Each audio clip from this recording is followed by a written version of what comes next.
Journalism at a Crossroads, the fight for survival in the age of digital media monopolies. The modern journalistic landscape is in a dire state of fragility, with traditional media revenue streams evaporating and digital monopolies rising to dominate advertising markets. As a climate editor, my career is emblematic of the broader industry woes, wherein niche reporting on critical issues like health, education, and especially climate change is becoming rarefied without external funding. The escalating urgency of climate change contrasts starkly with the dwindling availability of journalists to cover it, outlining a paradox in which critical stories may go untold just when they're needed most. Dominant platforms like Google and Facebook have fundamentally altered the advertising market, siphoning income from news organizations, often without compensation for the content they distribute. The resulting turbulence within media outlets has been characterized by ongoing job cuts and anemic freelance rates.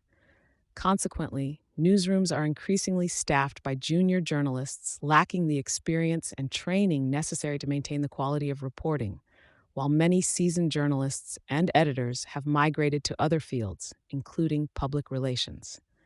This decline in stringent journalistic practices represents a perilous threat to democracy. Without quality journalism, the essential function of holding the powerful to account erodes, undermining the principle of informed citizenship. In this challenging climate, donor-funded journalism has become a lifeline for the industry, although these outlets remain vulnerable to the whims of their financiers, as experienced by those at the now-defunct New Frame. News 24 and other major outlets such as Daily Maverick and the Mail and Guardian face their own financial distress, prompting cost-cutting measures and a pivot to digital-first strategies. Amidst these economic and professional threats, South African journalists face additional dangers, including threats to their physical safety when reporting on sensitive topics like corruption, often necessitating private bodyguards.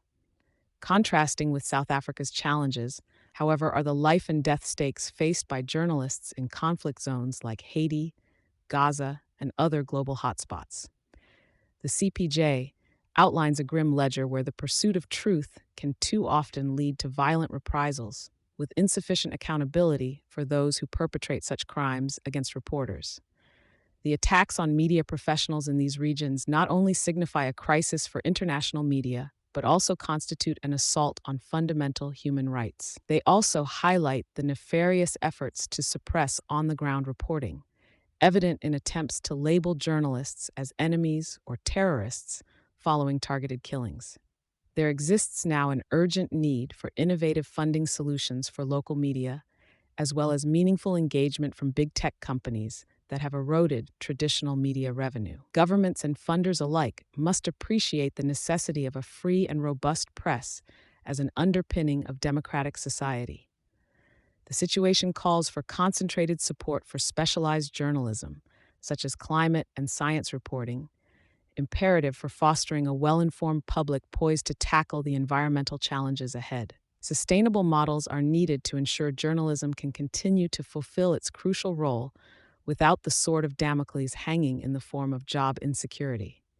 This problem speaks to a greater need to staunch the wound of a hemorrhaging industry vital to our democratic ecosystem and our awareness as global citizens. Thank you for choosing Satori News.